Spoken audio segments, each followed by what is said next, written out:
What up? New Okay. Hangout is up. It's up. Oh man, what a nightmare! We are live right now, by the way. I just clicked the live thing so that everybody would know we are Did you live. update the podcast post with the I link? wonder. I don't think I never socialed it, so actually it's okay too. We're doubly okay on account of Everything's my incompetence.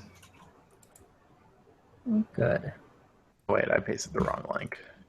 Into never mind. It doesn't affect us. Okay, let me adjust that and adjust that, and now we're going to do set everybody in the chat room, but well, unfortunately, that's the way it is. And let me go back to the chat room again. Okay.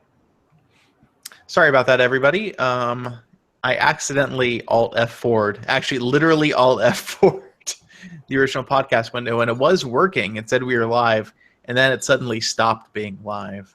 It was very strange. And apparently, if you do that and you're the administrator, there is no administrator. Yeah, it's very strange the way this works. Obviously, the Hangouts on Air backend was never quite 100% totally finished. So we're back now, though. Yes. Okay. So are we gonna start over? Let me close the recording. Oh shit! I have to rejoin from the other side. Hold on. Okay.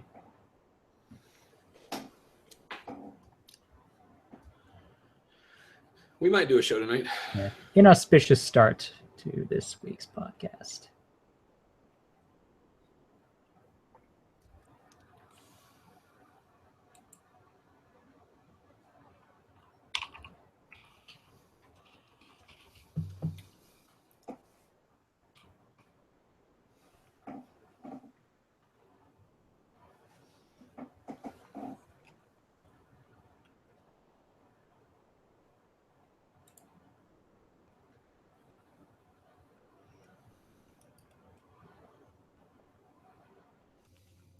Hi, David.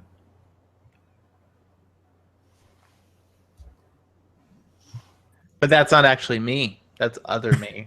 Oh. Hi, static image of Grumpy David. The image says hi. All right. We're recording, and we are good to go as soon as I press the social button. All right. 3, 2, no sponsor, blah, blah, blah, blah, blah, blah. Theme music, go. Welcome to the Android Police Podcast, your weekly audio source for all things Android. It is Thursday, September 29th, 2016. I'm your host, Matthew Smith. I'm David Ruddick. I'm Liam Spradlin. I'm Ryan Whitlam. So we are still 5 days out at this point from October 4th, the day that we and all of our listeners are most likely looking forward to. It will not get here any faster, so we're just going to talk about it and make it seem like even longer, starting off with our first story tonight. Apparently, the folks over at Wall Street Journal had a good idea what they were talking about when they posted the story, I don't know, about a year ago at this point, that Chrome OS and Android would be merging soon. Yeah. We don't know if Google is going to talk about this on October 4th, but Hiroshi Lockheimer tweeted, and I quote, "We announced the first version of Android 8 years ago today. I have a feeling 8 years from now we'll be talking about October 4th, 2016, which is hype factor 9,000. A lot of hype, exceptional hype." Yes, and from what we have heard, Andromeda is the thing that he might be talking about. Maybe he could just be talking about the fact that Google is going to, unleash a avalanche of hardware. Yes, also possible. Yeah, so it's possible that he, is setting expectations too high, and that we simply misinterpreted what he said, and that's why we said it may debut, get a tease on October 4th. We don't really know. Some people said, and there's a point to this, sure, that given how much stuff Google is actually going to talk about on the 4th, that being Pixel, Pixel XL, Chromecast Ultra, Google Home, Google Wi-Fi, all of the software on Pixel and Pixel XL that's going to be part of Android 7.1 for those devices. Where would they squeeze in? I mentioned that, oh, by the way, the whole Android operating system is like changing or whatever, and we're rolling Chrome into it. Okay, bye. So, I am definitely receptive to the idea that it may seem like too much, and maybe we won't hear about Andromeda until a later date. But we're still very confident that Andromeda is a thing, and that Google is working on hardware for it. And 9 to 5 Google seems to think that the Huawei tablet that Evan Blass initially leaked is going to be the very first device to run Andromeda officially. We don't know anything about that ourselves. We haven't really heard anything about it, but 9 to 5 Google is usually fairly reliable, and I'd be inclined to trust them. And they're still calling it a Nexus tablet, which would be very odd considering the change to Pixel for the phones. I mean, they suggested that perhaps it will be a developer-oriented device, and that might be why they still call it a Nexus. Maybe that'll be, what Google uses going forward. Because it would be kind of weird to release, from what we know about Andromeda, that it's going to be like Android with the Chrome OS bits that make it better for like computer-type devices. It would be kind of strange to release that as a consumer device on a 7-inch tablet, because that's kind of on the small side. Well, I think if this tablet is released this year, then, and if it is called the Nexus, which I also, I tend to believe 9to5 Google on this, that Nexus isn't dead. It makes sense. So if you take Nexus all the way back, all the way back to the Nexus 1, it was meant to be a developer kind of platform where this is a reference device. And so if you look at it that way, where Pixel is now the consumer brand and Nexus is now the, we need a piece of hardware to do this thing that we think is important, but that we don't think will actually sell very well, but that we want to get out there because it's for a new technology or a new platform, or for people who are just legitimately curious.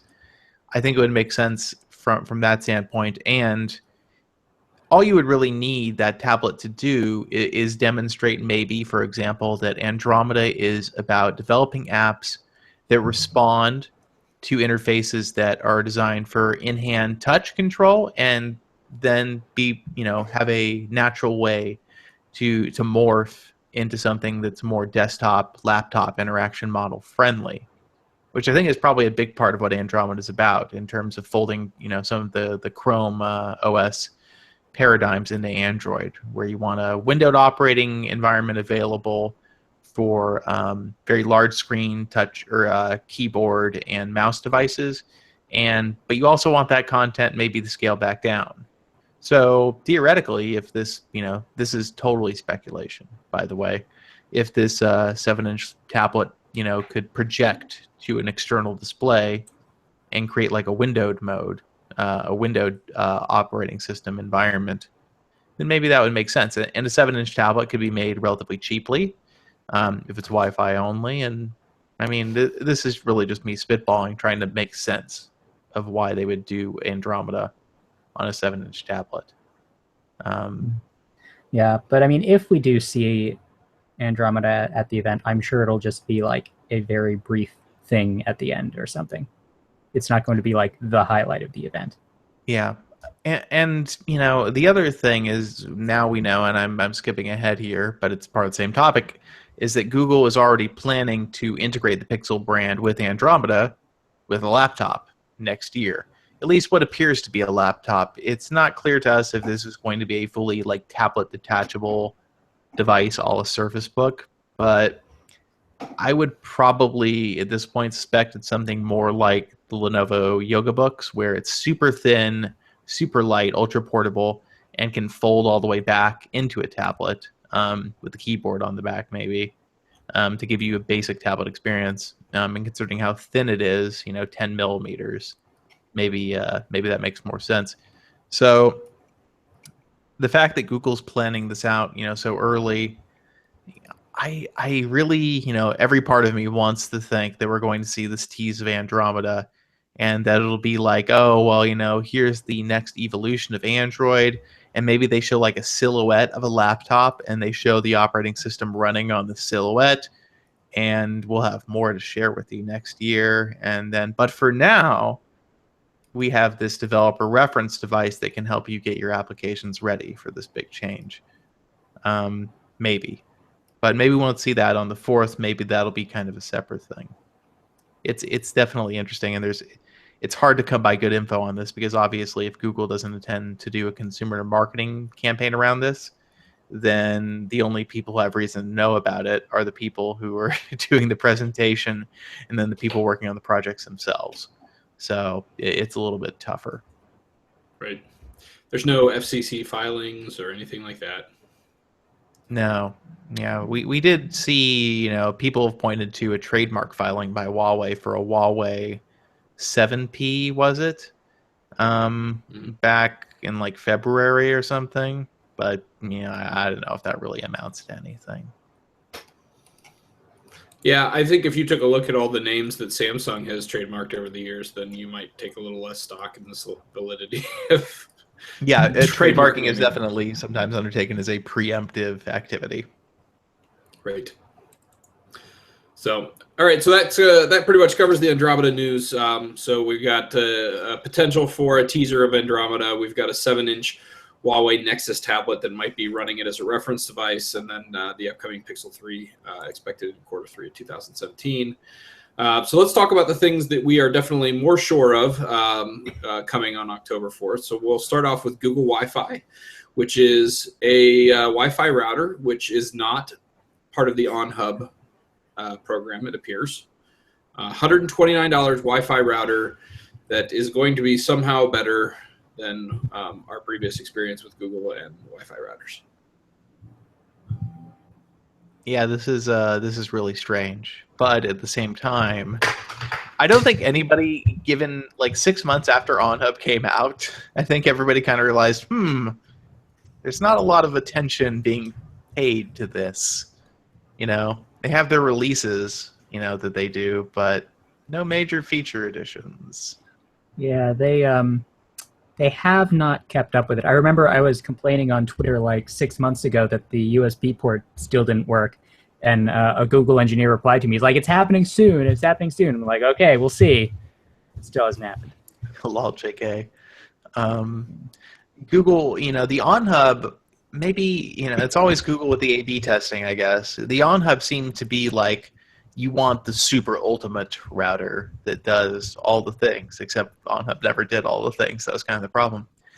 But that has the most advanced antenna technology, etc. Whereas Wi-Fi seems to be this new category that is occupied by devices like Eero. There's another one too, Lumo, something like that, that's similar, where you take multiple Wi-Fi devices. One serves as the hub, the other serves as access points, and it's seamless. They tell each other how to set up this quasi-mesh, because I doubt it's a true mesh network. The definition of, am I kind of robot-y right now? Yes. Still robot-y? You weren't to me just now. You got That's robot-y earlier, but I think it's robot-y now? No. Okay, I can cut all this out. It's no big deal. Anyway, I would say that Wi-Fi seems to be more about targeting people who want a home network device that is very easy to set up and that can provide whole house coverage, providing you're willing to spend $129 per access point to do so. Which honestly, for me, yeah, I'll buy 2 of these because that's what I want.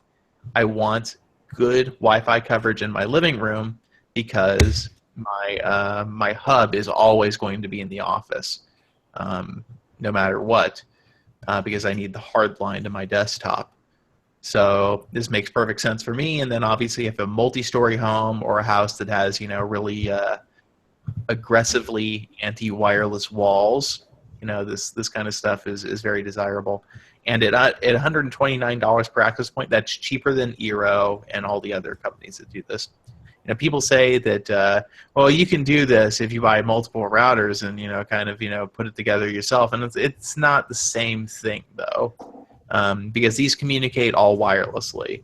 You don't need to run cable between the access points. So I think it's it's a much easier solution, and Google's pricing seems pretty aggressive. Presumably, you will be able to manage this network from an app, and it'll all play nicely together. Yeah, I'm wondering if it'll be because OnHub has an app, right? Yeah, it does. But I mean, it's explicitly the OnHub app. I mean, they would have to rebrand so I bet it's it. in the Google I think we can Home all app. agree that we can all agree that Google never releases multiple applications that do essentially the same thing. Yeah. Okay, so to clarify, there are no repeaters. It's all just one thing. You just buy the same device multiple times. There's not a repeater item. They're all the same. They could all be the hub. The idea is just that you buy as many as you need. There's no extender model. They're just all the same thing. Because I've seen a lot of people ask about this, and somebody's asking about it now. I wonder if I could just if I could just get like a consortium of like the people in my neighborhood, and we could all get these and just like extend our Wi-Fi network across the whole neighborhood, and just have one person pay for like the super high internet. Yeah. High-speed internet. So supposedly, there will be 2 or more that you can connect. I wonder what the limit will be, or if there will be a limit. So I'm curious to hear about that. And then, people say even if you do the kind of model where you do 2 radios in each hub device, you still technically lose some bandwidth because of the it's band, it's wireless frequency. So we'll see. And Cody's saying $129 for a pair is fair, but Eero is priced at $150 per unit. So no, $129 is very fair for what they're offering, considering the going market rate. And I definitely expect it will cost $129 per unit. I mean, and you can still just use one and just have it like be a regular router. Yeah, exactly. There's no reason you can't use one. So no, it makes sense because each Google Home device will also cost $129. Yeah. So I wonder though, like what are they gonna do about OnHub? I mean, it seems like they're gonna keep doing things with it because I mean, like people spent a year ago $200 on a router, and I've been using an OnHub this whole time, just hoping that it would do certain things that it still doesn't do. But I mean, it covers my house fine, like just the one OnHub. I mean, I guess if I were going to do Google Wi-Fi, I would probably get 2 of them, and then that's more expensive than the OnHub. Yeah. And by the way, if you think they're going to be like $65 a piece, you're just wrong. These are AC 1200 routers. They're not going to be $65 a piece. They're $129 a pop, guaranteed. Very confident in that information. But, the whole thing with OnHub, I wonder if they're planning to maybe try to make OnHub have the capability to be a hub for Google Wi-Fi. And the rate at which they have been improving OnHub, I assume if they're going to do that, it'll be ready sometime around mid-2018. Yeah. In the coming months. Yeah. Yes, the Google months. Yeah. So I think the pricing model makes sense. $129 for an AC access point is a pretty standard market price for something that doesn't suck.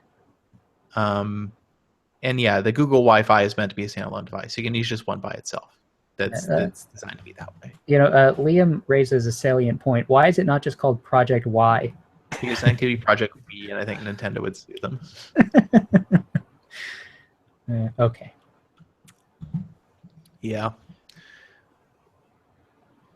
right, so moving on to other $129 items to be announced by Google on...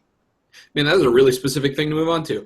October 4th, so Google Home, which of course we heard about at Google I/O this year. It looks awful lot like a bathroom air freshener, but it helps to automate your house in ways that bathroom air fresheners don't. Looks like that's going to be coming in at that same price point, $129. So this will be the thing that finally kicks off home automation to the general public, right? God, light switches work fine. I don't really understand why everybody's trying to make this a thing. I feel like at this point, unless you've never used a light switch before, there's already so much like cognitive momentum built up that that like saying something to turn on lights is going to be harder than hitting a switch. It's like, you know what's going to happen is like I'll get a Google Home, and I'm assuming it'll work with like Philips Hue or something. I just turned on the OK Google on my phone. That was good. And then so yeah, I'll buy some lights, and I'll get in the habit of using Google Home to like control my lighting or something. And then one day, like the Wi-Fi will be messed up, and I'll just be sitting in there in the dark. Like, but how do I turn the lights on now? The lights, like, I can't just use the light switch. Is there an app I can use to like increase the brightness in this room? So, okay, to derail us slightly, and I do agree that smart home is like, but Greg in the chat brings up a good point. Why can't they just incorporate Google Home into Google Wi-Fi? And I think the idea with the products is that people actually, they're trying to say, well, no, they're separate. If you want the Google Home, you know, that's the whole thing by itself. Google Wi-Fi is a thing by itself. Mashing them together, which is, I think, probably initially what OnHub wanted to be, but never was. Yeah, that sounds like the pitch, the original pitch. Yeah, and maybe Google decided, for the people who want the smart home stuff, maybe it makes more sense to offer them a second product that can work. So my vision, how this will work. So what we know at this point, there will no longer be a Chromecast app or a Google Cast app. It's going away. There is going to be one app, Google Home. And so Chromecast, Google Home, the device, and Google Wi-Fi will probably all live in this one app. And so they will all technically talk to each other. They'll all have assistant capabilities that can be taken advantage of. So that's Google's vision, basically. You have the app that it acts as the hub for Google Home, Wi-Fi, and Chromecast. And yes, Google Chromecast will still be called Chromecast, even though that makes no sense anymore. But that's what they're still doing. Maybe it'll change next year, but right now it'll still be called Chromecast. So that's what they're planning to do, I think. Google Home will be the hub for Chromecast, Google Home, and Google Wi-Fi. And do you think they'll roll Nest or Dropcam / Nest? I doubt it. Cameras into it. I don't think so. I assume Nest stuff will work with Google Home. I think that's a given. Yeah, of course. Yeah. So I think Google Home will kind of serve as the hub for all the stuff from now on. Yeah, Google's going through this whole weird rebranding thing. So supposedly, from what I've heard, Google Cast, which is the technology that powers Chromecast and casting in general, that name is going away. They're no longer going to refer to it that way. So it'll be called part of Google Home. But yeah, it's really weird. Hold on, let me home this to my TV. Like, Cast is just a good name. It describes what you're doing. Yeah. Yeah, and as for, am I assuming? No, I do have a source that is very much confident that this kind of, this coming together into Google Home is definitely happening. And Google wants to make this big unified push. Google's whole thing on October 4th is going to be about presenting a unified hardware software front for Google and Google products. So it makes sense. And yes, it's still really stupid that they're called Chromecast. That doesn't make any sense at all. I think they're doing that just because Chromecast as a name has brand recognition in the United States. Yeah. That people know what a Chromecast is. But they also know what casting is, damn it. Yeah. I feel like making an app that has all of this stuff built in for the majority of users who are only going to use the cast functionality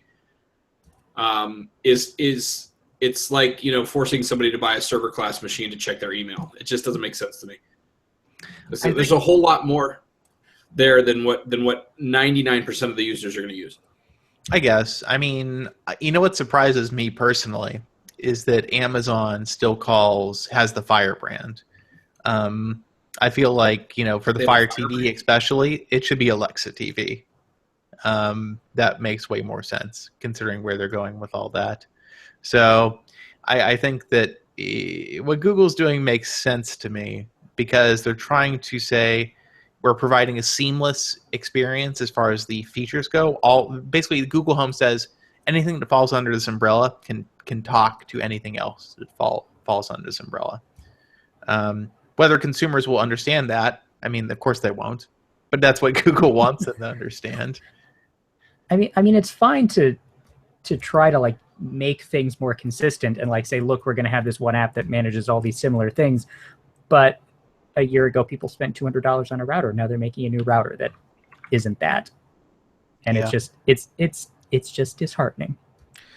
I think that this is goes back to Rick Osterloh taking over, and I think that's why they hired him. I think there is probably a mandate that we need somebody who's going to be able to unveil and manage a portfolio of Google branded products.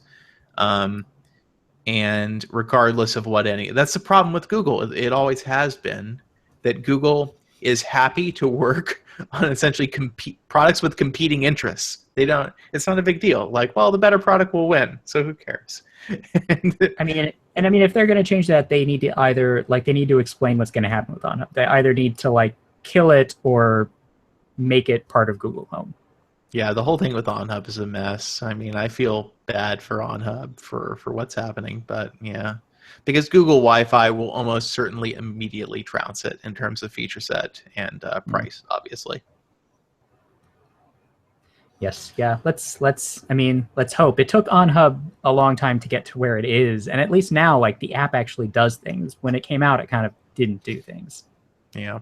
Yeah, I mean, I feel like this is just another symptom of how Google works, right? Like Google is made of smaller companies, so they compete with each other. I would just like to point out that the cast icon in the YouTube live video feed right now, if you hover over it, says play on TV. It doesn't say cast in any way, shape, or form anymore. I think it's always been like that for the web browser. I'm not sure. Well, then that was a useless observation. That just means they've been planning it for that much longer. This is all part of the plan. This is Google's masterwork. We just haven't noticed. Hey, so I'm going to derail. Can we talk real quick? Hold on. Are we going to talk about something? Chromecast Ultra. That's fine. And then we'll get to the question. I have to remember there's a question here. We want to talk about the Chromecast Ultra, right? That was the thing, right? Yeah. The Chromecast Ultra, yes. Yes, $69 for what is essentially a 4K Chromecast With HDR. with HDR. Yes, that seems too expensive. I don't think that makes sense. I think it makes sense in the sense that people who want a 4K Chromecast will probably buy it. I mean, but they're also releasing the Mi Box, which is $69 and does 4K. I think that Google is essentially admitting, hey, Chromecast has become such a popular consumer product, and the way you interact with it is so different than the way you interact with anything but an Apple TV, essentially, with AirPlay, that you've got to make this product. Because there are people out there who are upgrading their television sets. They don't want to lose them. They don't... Android TV to them is like, even though Android TVs do Google Cast, they're like, no, scary, new. And so They have appeals. remotes though. If this Chromecast Ultra comes out at $70 and doesn't have a remote, I'm sure it's not going to. Nothing about a remote. Yeah, I know. That would require changes to the way Cast works. Maybe, you know what? Okay, this is me being like extremely hopeful, but maybe when they change it to the Google Home app, they'll add a digital remote into the app. I mean, Wouldn't that be fancy? It's not really that much better than using the app you are, casting content from. Sorry, the app you're homing content from, or whatever we're saying now. Yeah, I think this is mostly because because Chromecast has been so successful that they can't not make this. And they're just saying, listen, we don't expect nearly as many people to buy it, so we don't plan to lose any money doing this. But, hard to know. That and with the new Fire TV stick at 1080p, even though it's still not 4K, the new Fire TV stick looks pretty like a very big step better than the first one. So Chromecast has got some real competition going on right now. So for those watching on the video feed, I threw the picture up there because apparently I'm a little slow. The pictures leaked Chromecast out. Ultra. Of It, course, it looks like the Chromecast we have now, except instead of the Chrome logo, it's just got a G and there's a button. I don't know what there's the a button button does. on it. It looks thicker to me. I think it's thicker. Yeah, I would believe that. I mean, I haven't Yeah. looked at my Chromecast probably since I put it on the TV because, whatever. I don't look at the back of the TV very often. Yeah. So that's definitely the new Chromecast Ultra, which is interesting because I've heard from a reliable source that Google plans to continue selling their regular Chromecast with the Chrome ball still on it, alongside the new one with the G logo, which is so Google.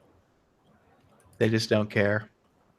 Yes. Okay. Did you want to derail us now? Did you? Yeah. So somebody asked an interesting question.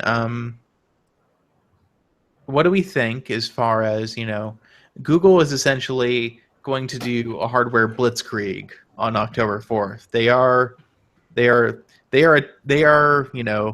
storming Poland right now out of the blue as far as their hardware partners are concerned. Samsung, HTC, well, HTC's building the tanks, so at least they're getting something out of it. But LG, Xiaomi, all of these companies, Huawei is, obviously a big one too. Google is taking out all these ads and saying, hey, listen, October 4th, it's going to be a big fucking deal. And their partners are like, wait, what? I thought you did the operating system thingy and we did the phone thingy.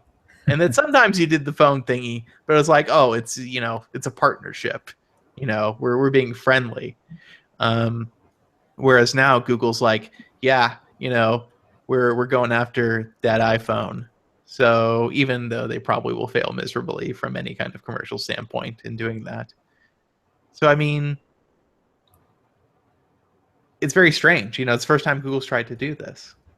Well, I mean, they might just feel like Android is big enough now that they can do that. I guess, but why now? Sorry, I'm going to cut this out of the episode. We're talking about how we can ban people in chat. And I'd honestly, add remove moderators. Wait, no, that's too difficult. Sorry, everybody, for doing this. Stand by. We have to Please hold. ban people. Okay, block user. Who else am I blocking here? Alpha Wolf. Okay, block user. Yeah. Oh wait, is that block or is that ban? Or message. Yeah, put user in timeout. I love that this is a feature of YouTube chat. How long can you have them in timeout? They're in timeout for 5 minutes. Okay. Okay, I'll put the other person in timeout too. Okay, those people are in timeout. Okay, good. Okay. I hope they think about what they've done. Yeah. Okay. Okay. It says they were banned. Never mind. Blocking is banned. We're good. At any rate, okay. So yeah, we were talking about Google going up against the OEMs, which I mean, they might they might want to have more of a role in like benefiting from Android, like on the commercial end, like they're sort of at the behest of OEMs to like actually sell things that people want with Android on them. They might want to like be doing that themselves. Yeah, I still don't. It's still very strange. I mean, okay, last year Google made the Nexus phones more serious than they've ever been before. Because they did 2 phones, which was unprecedented, and then they had Project Fi, and they financed them on Project Fi. They offered a warranty for the phones, an extended warranty, which they'd never done before.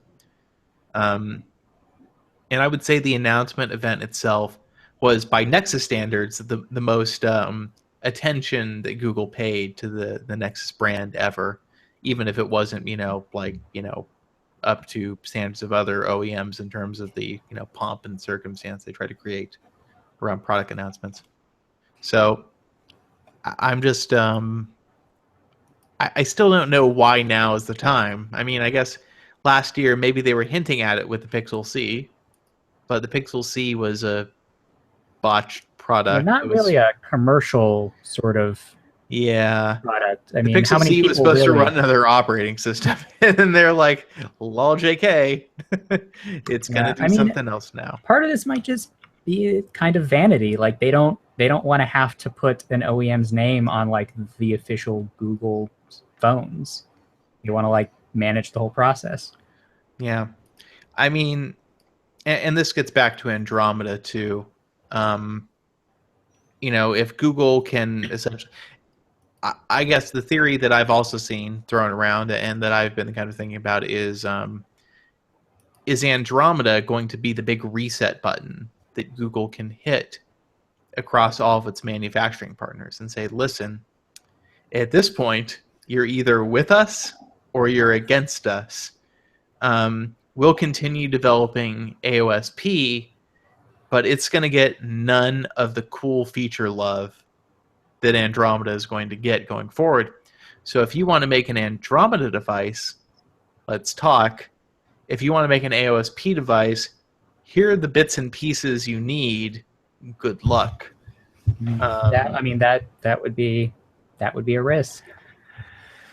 Yeah. So I mean, I'm the curious to see if Andromeda that stuff- is the strategy. And the Andromeda stuff would have to be definitely very cool. Yeah. I feel like so- you're like Samsung would totally just run with AOSP until they can make Tizen viable. Yeah, probably. And at that point, you know, essentially any OEM's exit strategy would involve, you know, having some kind of virtual runtime solution for Java apps. And eventually the processors will get powerful enough that'll be trivial, probably. It'll just be a matter of, you know, working out the kind of fringe kinks with app compatibility in terms of features. I mean, Google And wouldn't marketing necessarily have to go like completely nuclear on that and say, you know, our way or the highway. They could just say, look, Andromeda going forward, we're going to have more control over the experience, you know, but you can still add things here and there. You know, just like, I mean, I'm sure if Google had the ability to see into the future, they would have changed the management model for Android early on so that there wasn't so much so they didn't rely so heavily on the OEM, because they've had all the problems with updates and like bad manufacturer skins and everything. So Andromeda might be a way to sort of, you know, mitigate that to a degree without like alienating everybody. I mean, yeah, that makes sense. You know, I guess I still wonder if it's just about, you know, because Google for a long time now has been trying with manufacturers like Sony especially to, you know, take things like system UI and theming and segment those out and say, you know, we'll try to create a solution where OEMs can do what they want, but it's not going to create an issue in terms of applying Android OS updates behind the scenes. Yeah, I mean, and thus far that has not gone so well.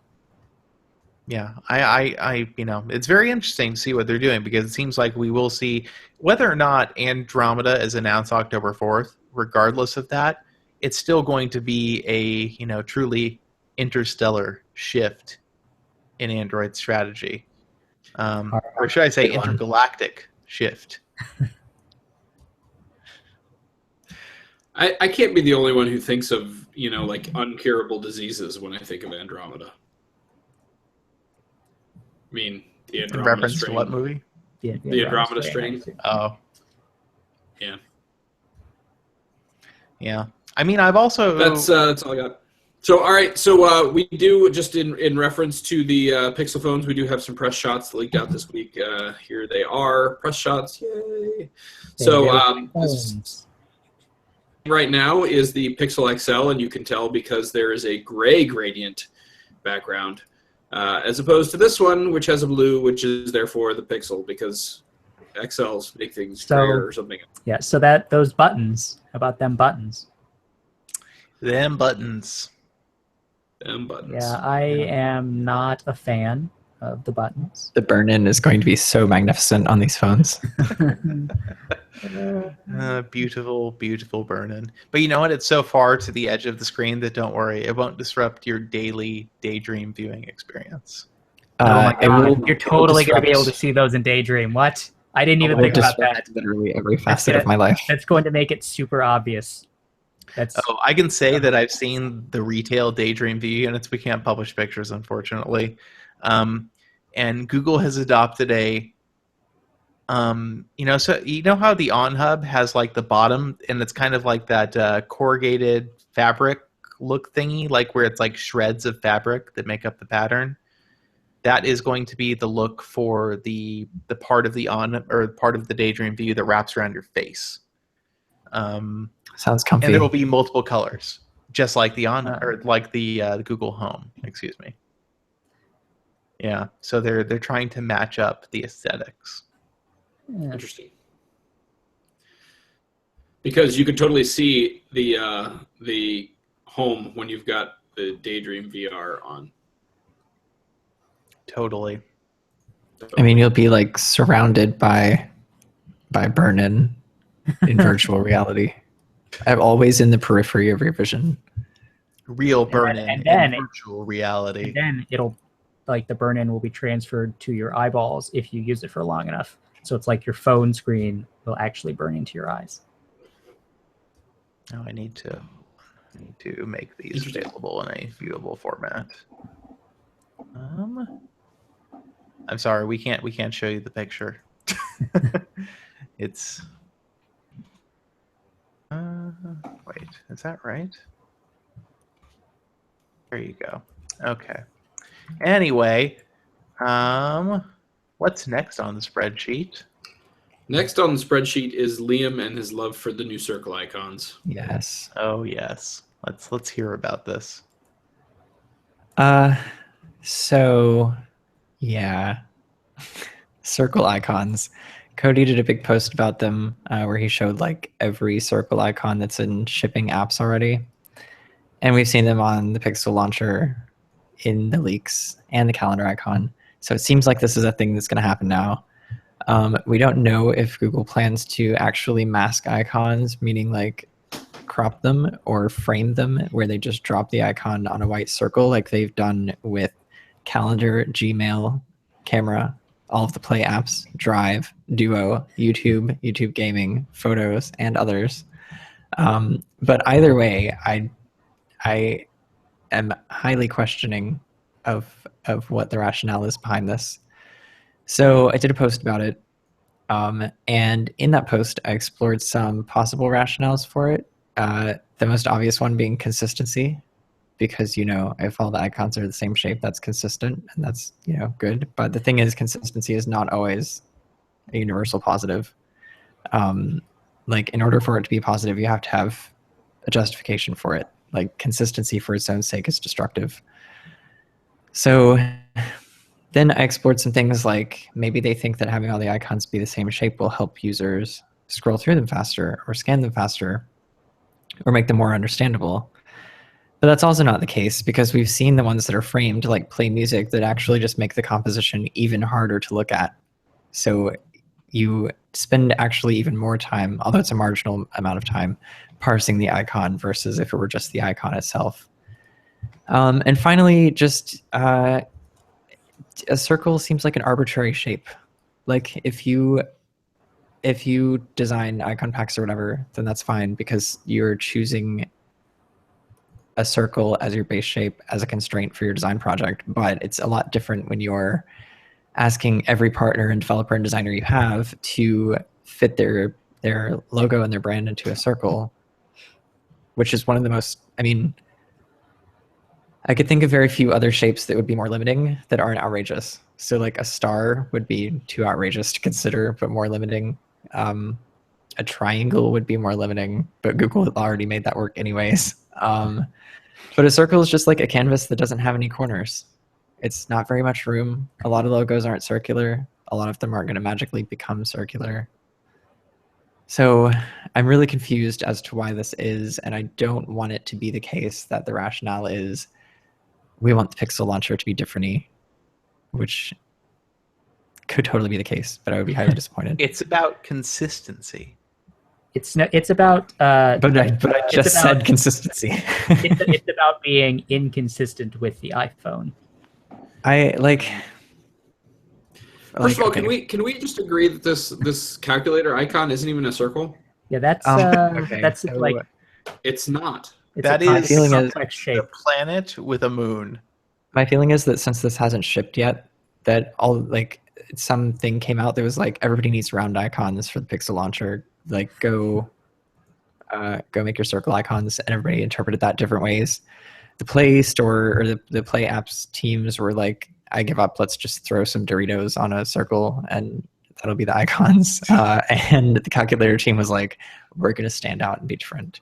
Yeah, And I they did feel that. like there's probably going to be a lot of passive-aggressive icon design for the various Google product teams. I would Regarding, also like to point out that the Duo circle icon is also terrible. It looks like a knob, like a little knob you can turn to different It does. It's like a positions. volume knob. Yeah, And the Allo one yeah. is going to be just the same knob on a different setting.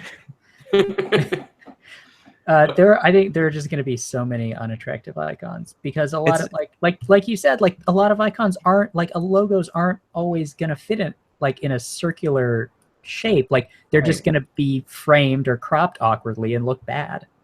Yeah, and the most like shocking part about this is that Google has essentially admitted this is a bad idea by throwing all of their icons on white circles and just giving up. Like, Yeah.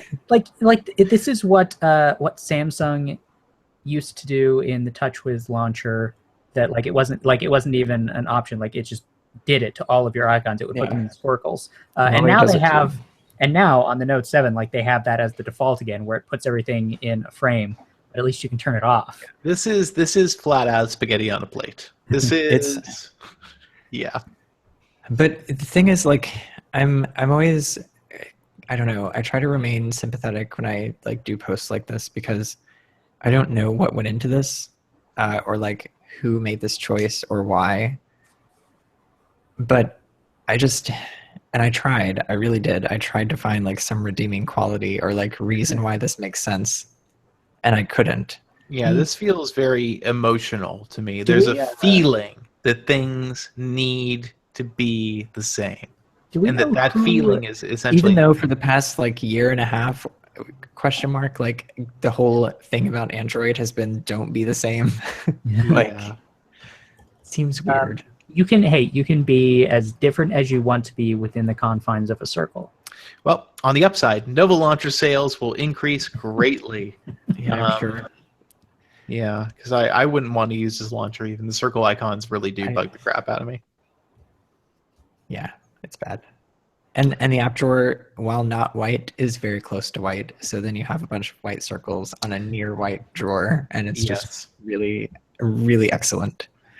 At which point It's it just like- becomes the smaller game. So it's It's- just like, okay, we just made your icon smaller. You know It's what? like it's like dollops of mayonnaise on top of a piece of bread covered in mayonnaise. I was imagining like using a hole punch on a white sheet of paper over another white sheet of paper. Yeah, that's pretty good. Yep. All right, we should move on. We're running a little bit long. So Google has released a new version of the dev preview for Android Wear 2.0, but it is also confirmed that the official release just isn't going to happen this year. And David is certainly not disappointed because Wear 2.0 is literally the worst. And yeah, I don't know what's to say about Wear going forward.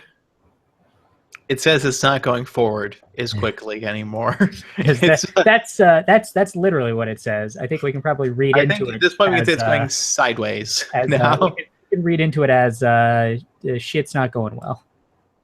Yeah, this is not a good thing for Android Wear. And everybody, they're always, well, the positive take is, well, they're fixing something that had a very poor reception to begin with.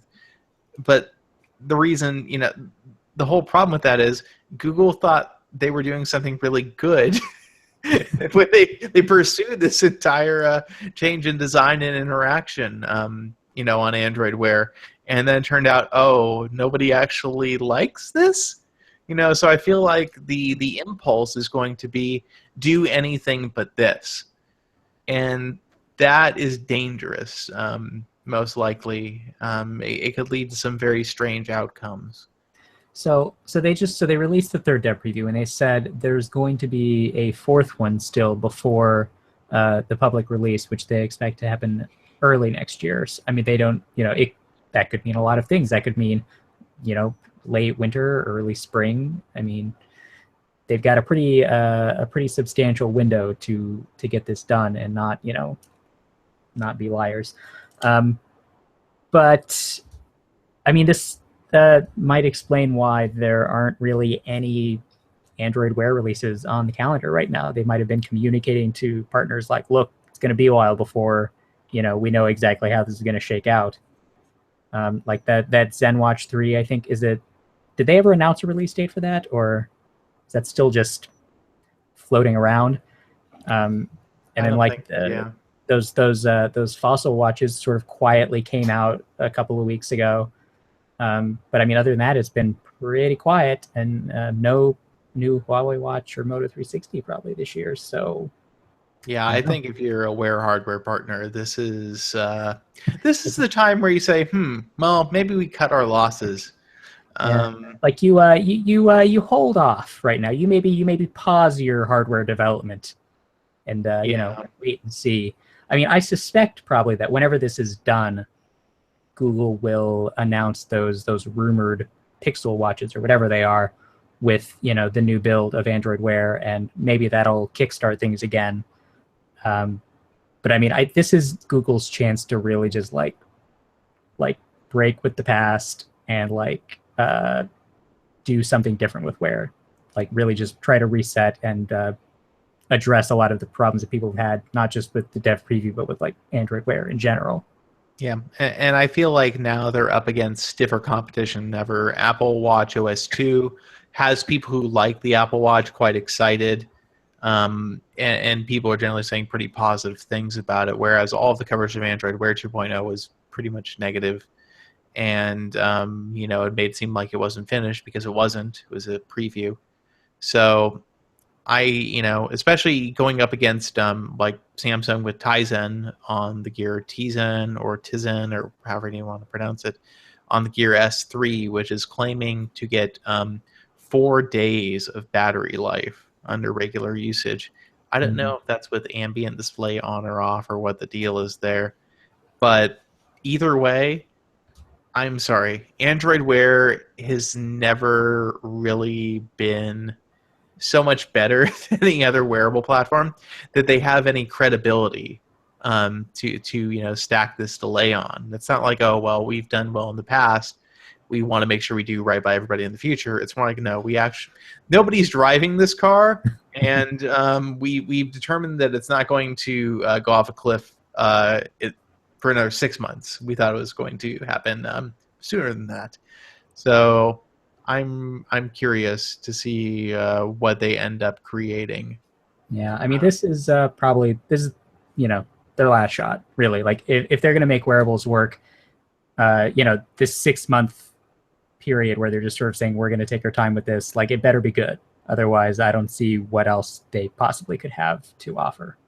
Yeah, and I'm sure what we knew a few months back was that Google did want to market their own brand watches alongside the new Pixel phones. That was the plan, essentially. And so clearly they've hit a real snag in terms of where Android Wear 2.0 is going. And, I sincerely doubt we'll see those watches this year. And honestly, I would not be super surprised if we don't ever see them. This is starting to feel, this is a bad situation for Android Wear. On the fitness tracker side, Fitbit is still doing surprisingly well. The new Apple Watch is, for people who want that, proving pretty decent. And Samsung is proving resilient with the Gear S series. They keep iterating, keep making improvements. And now there are rumors that Huawei is considering Tizen for their next watch. I don't know how credible those I are. mean, But that rumor sounds less crazy knowing what we do about the situation. exactly, with yeah. But It's also oddly well timed. that rumor was from like an unnamed Samsung exec cited in a Korean newspaper. So Yeah, it was not a high I don't know. quality rumor, I seem to definitely recall there agree was- with that. I seem to recall there was another Samsung exec who said, "Yeah, totally. There's been no conversations about it," which is exactly what they would say in either light. But well, yeah, I don't know. I heard that I heard a Samsung exec say something totally different. Personally, You know what I wonder though is if they try to do this Wear 2.0 thing and it doesn't work, is Google just going to completely give up on wearables, or are they going to maybe take a look at a more like a basic wearable experience, like something more along the lines of what Pebble Because does? Google, with the health division at Google, the biosciences team, they have their own wearable there, and apparently they iterated a new one pretty recently. It's basically just to track, vitals, so that they Yeah. can get info. I mean, if Google created like a wearable that could get a week of battery life and like just did like notification management and voice stuff, I would maybe wear that. Yeah, wearables for me are still so young that I think the A/B test approach makes a lot more sense from Google's standpoint. They wouldn't be hurting, the market for another device. It would be a genuine exploration of where the market is going, isn't it which true I don't think is that clear yet. isn't it true that like fitness band sales went way up though after like smartwatches started happening? Yeah, I mean, Fitbit's been doing surprisingly well, and the most recent Fitbit devices, have been doing very well too. So in my mind, it's either like make that or figure out really quickly what the thing is that makes smartwatches need to exist. yeah, I'm because just I waiting. still don't I'm honestly, for a screen. I don't get it. I'm honestly just waiting for Amazon to come out with an Echo that's small enough that you could just wear it on your wrist and it tells you the time and gives you notifications. And that's the thing for me. Google is focused like Apple on the screen-centric model of wearables, and I don't think that really makes sense. I mean, I could see like a dot matrix for the time, but I mean, other than that, why do I need a screen on my wearable? I've never really. I felt feel like I do. at least half of my usage for Android Wear is like looking at my wrist to see what notifications I have. I mean, you need a screen for that, or you need some sort of display type. Very small dot matrix thing. Still, I it could would. work. I mean, I don't know. The thing for me about my smartwatch, just my personal experience, is that I get this feeling whenever I use it, whenever I like look at the display and interact with notifications. Not that I'm like doing anything meaningful, just that I'm like, hey, this is pretty cool. I'm doing this right now. That's it. So like, yes, I am doing things, but there's some like underlying hollowness to that experience. Like that you're just doing the things because they can be done. I Yes, agree, because exactly. you know what it is? You're so acutely aware of what you can't do. And so you're focused on how much you can do, but the wall is right there in front of you. That might be it. Because like, oh, I have an email. Look at all the things I can't do with that I could on my smartphone. Isn't that impressive? But I can click the done button. I'm going to do that. I feel very very productive now. It turned into a check mark when I did that. How wonderful. Yes. Yeah, it's the limitations feel very artificial in that sense. I would like to point out that the check mark on reminders on my Android Wear device, every time I swipe and hit the check mark, it gives me a cloud with a frowny face every single time. And nothing happens. So that's a good user experience. So, All right, so let's move on to the hot sheet. We've got LG V20 technical news. They technically became the first phone to launch with Nougat this week, just as we suspected in South Korea only. We have, I think we have speculated about this several times, and that is exactly what happened. A number of times, yes. So, Yeah. yep. So I mean, they won, sort of. I guess it's still technically possible if for some reason they announce the Pixel phones on October 4th, but don't ship them until after the 21st of October. That would be actual torture. It would be actual torture. Yeah. So Okay, yeah. so the other thing was that there were some sites that posted about this, and not to anybody's discredit, but B&H put up a product page for the V20 and it's like, pre-orders start on October 2nd. And they're apparently like, logic, hey, they start on the 17th, never mind. We were going to post about it when it happened on the 2nd, but yeah, the pre-orders don't start on B&H until the 17th. So I feel like maybe there may have been some friction about when LG could sell maybe their phones in the United States, and that Google wanted to be very first. Maybe it's interesting how this whole thing is played out. And it was very interesting that Google actually kind of participated in LG's marketing about this. Yeah, it's like they were like sorry, we're going to be selling phones now without OEM branding. So here, have this instead. We'll talk about you in kind terms. Yeah, it feels like one of those things that somebody at Google approved, but then as time went on, somebody went, wait, why did we do that? So Rick Osterloh found out about it, and he was like, hang on now. Yeah, so technically, LG is first. Practically, who cares? All right, last little bit of news. BlackBerry is officially stepping down from its hardware ventures. Development of their own hardware, the BlackBerry Priv. Of course, the last originally manufactured BlackBerry device ran Android, of course. The DTEK 50, more recently, of course, a white label manufacturer on that one. So they, so a rebranded Alcatel phone, which I assume is what they're going to do going forward. They're just going to keep selling those Alcatel phones with BlackBerry software. They've got the DTEK 60 coming out, which actually looks like a very powerful phone. So I assume it's going to be like $750. And the problem though is if they put the power button on the left-hand side of that phone, I am going to be unhappy. Oh, well, that's aren't all Chinese phones like that? Hold on. Let me pull up my. Not all Chinese phones. Not all of them. You're right. I'm holding a Chinese phone. All Alcatel phones. Yeah, that's bizarre and annoying. Well, let me look at. No, because it looks like Xiaomi does it on the right too. So that's annoying. Yeah.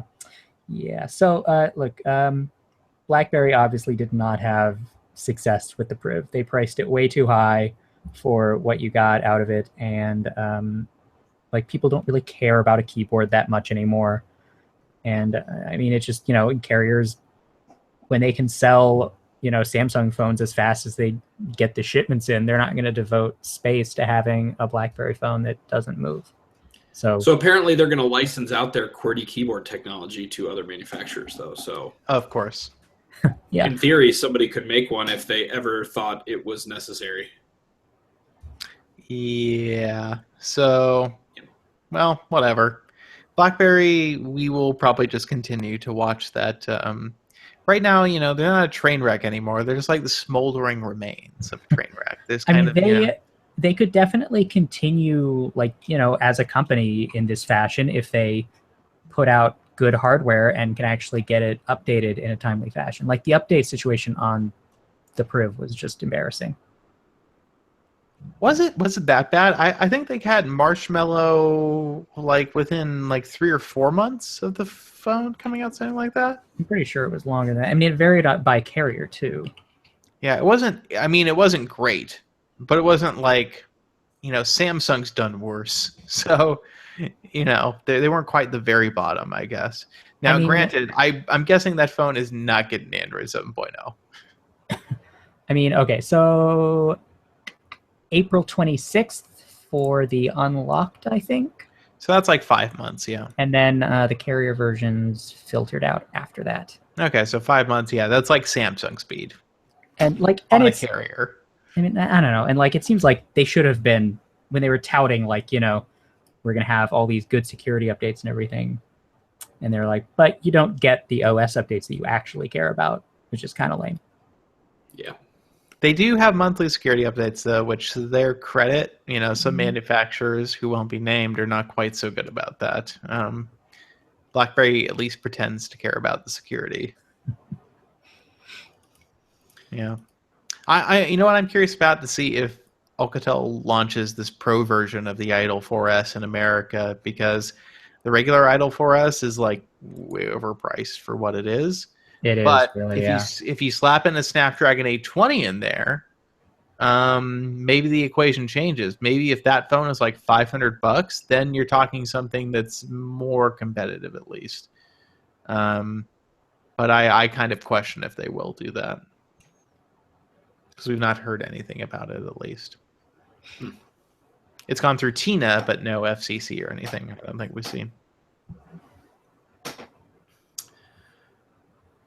Alrighty. Well, I guess we should all just be glad in some way, shape, or form that the BlackBerry Freefall has at some point deployed their parachute, and now they're falling much slower.